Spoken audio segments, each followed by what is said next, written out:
Welcome to Doing Time with Joe. I'm your host, Joe Baker, back again with another episode, y'all. On the show today, I will be reenacting a conversation that took place between two inmates, right?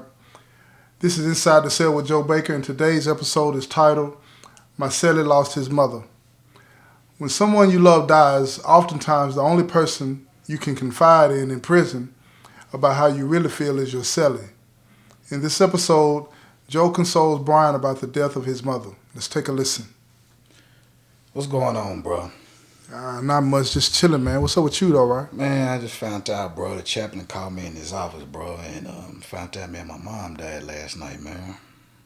Man. Yeah, I'm just... Bro, sorry. What happened? Sorry to hear that, man. She had congestive heart failure, man. She died in her sleep, bro. I mean, bro, that's why I've been gone all day. Right. How did you find out what's going on, though? I was in the shop, bro, and the chaplain come and he's like, "Hey, I need to talk to you." And I'm like, "Okay." So he put me in his office, he put his hand on my shoulder. I'm like, "What's going on?" He said, "Look, man, your mom just died." And I just immediately just broke down crying. I mean, bro, I haven't cried like that, man, since I was a kid. And I just... So I asked him, so immediately what was on my mind, I said, man, let me go, see if I can go see her. Yeah. And so he called the warden, and the warden, he was just real short with me, man. And I mean, bro, I ain't gonna lie, bro, it pissed me the hell out of me. I really want to smack the hell out of him, bro. I mean... I feel that. And just, But you know that's not the right thing to do. But I get it, though. I get it. You in that space, right? I get it, right? Let me say this to you, bro. I understand. I really do understand how you feel right now. I've lost my father and my grandparents, both of my grandmothers, since I've been in here, right? And it's really nothing that anybody could say or do that's gonna make you feel any better. The only thing that I've been able to connect to is just time, and remembering. You know what I'm saying? I do anyway. I remember all the times when my dad had said something silly or serious, or, you know what I mean, that was profound and made me remember him, and that way. And my grandmothers, both of my grandmothers too, man. And I know that you want to go see her. Bad. I get it, man. Bad. I was able to go see my father and one of my grandmothers. But the other, it was just some funny stuff going on, and they wouldn't let me go.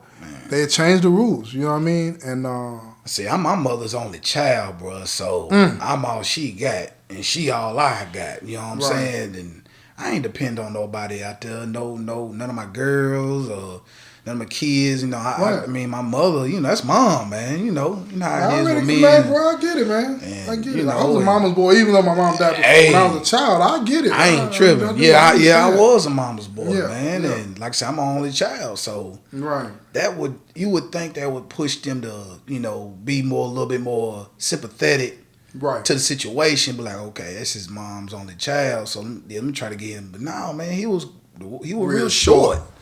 And I'm like, dang, gone. I'm like, and I told him, I said, man, I'm her only child, man. Right. I mean, do you even care? He's like, what did he say? I mean, the warden, not the chaplain. Yeah, he was just like, well, I can't have nothing to do with that. I'm sorry for your loss. You can tell it in his voice. He's just saying that. Right. I'm sorry for your loss. I just, I don't have enough security to go do that. I'm like, so I just immediately I just started crying some more. And you're gonna keep doing that. Because it hurts, man. Yeah, but look, I'm gonna tell you something. I'm an advocate for crying, and I know that might sound crazy, but crying helps get it out. And I think that'll be, a release for you, man. But look, if you need me to step out of the cell, man, hey, ask. I don't care what time, as long as the door's unlocked, day or night, I'm going to step out. You know what I mean? And I get it. You might need your time, man. And I know. What about calling home? Do you got anybody you can call and talk to? I call my auntie. Me and her, we all right. We on speaking terms. We ain't just real super close, but we on speaking terms. So I just probably make sure they send you an obituary, man. All that. Be included definitely. as much as you can, you know what I'm saying, without being there. Tell them to send you obituary. You know, how when you go to the viewing, you know, how people sign in, Mm-hmm. you know what I'm saying, and let you know they were there. Tell her to send you copies of all of that, man, so that you can have some kind of connection to what's, you know what I'm saying, the passing, the celebration, because it's a celebration, man. Right. I know, man, look, I've been through a lot in here, man, and that's one of the hardest things that I've had to deal with being in here when one of my family members dies. But I've been in here so long, I know it's going to happen. But for me, you know, I ask about every detail when it comes to the arrangement and all that. And it, for whatever reason, it helps me, man. You know, because ask about that, man. Ask about what she's wearing and tell them how you want her to look. Tell them to take pictures if That's okay. what I was going to say. I want to probably tell them to take pictures and everything, man, because it's just that, man, all day, I just been on my mind, everything as far as back as I can remember to my first birthday, because her birthday is 2 days before mine. And on my first birthday, that's the first memory I actually remember with my mother, is she made a birthday cake with both our names on it. And had both our names on it, man. That's what's up. But tell me about her, man. Man, in the Army, I'm an Army brat, so, you know, she was in the Army for about 8 years, and we moved around a lot, and she's just a kind-hearted woman, man. You know, she did. I mean, I ain't gonna lie. I mean, I guess because I was her only child. Mm-hmm. Man, she spoiled me. Whatever I'm talking about, whatever I wanted. I can tell that. Yeah. I mean, and just thinking back on it, man, I just, you know, man, just all the memories that I had from back then up until now. It's almost like my whole life with her is flashing before my eyes. Remember when she helped me get my first car? She bought me a car when I graduated high school. Bought me my first bike. Bought me my first this. I mean, just did everything that a mother is supposed to do. And now, bro, I'm angry, man. But mostly, man, I feel helpless because I'm not out there with her. Right. And I know my mother, and I know that broke her heart. Me not being home with her. Yeah. You know, in her time of need. I get it. Cause I get it. I mean, she got grandkids. I gave her 5 beautiful grandkids. Right. And they come over there. You know, they call her Nana, but she has a good connection with them. But you know, it's just, you know, I'm her son. You know, I'm her baby. Yeah, I'm her son. No matter how old I am, I'm still her baby boy. Right. And you know, it's just hard to deal with, man. And so if you see me, bruh, and I got the pillow over my head, you know why, man. I'm just, you know, just trying to do my best. I understand, man. You ain't got to look here, man. No shame, man. You ain't got to worry about me. You know what I'm saying? Just you got to get it out. You know what I mean? Do you are you a believer? Of course. Well, as a believer, then you know that you'll see her again. Yes. You know what I mean? Yes. Hold on to that, man.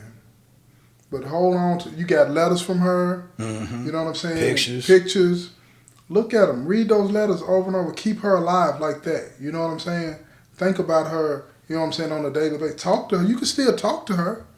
You know what I'm saying? You don't need to call on the phone. You know what I'm saying? But you can talk to her. Just anywhere you find a few minutes to yourself, talk to her, man. For real. Because I have no doubt that she's listening. I have no doubt. I understand. Believe me, bro. I get it. But that works. It helps.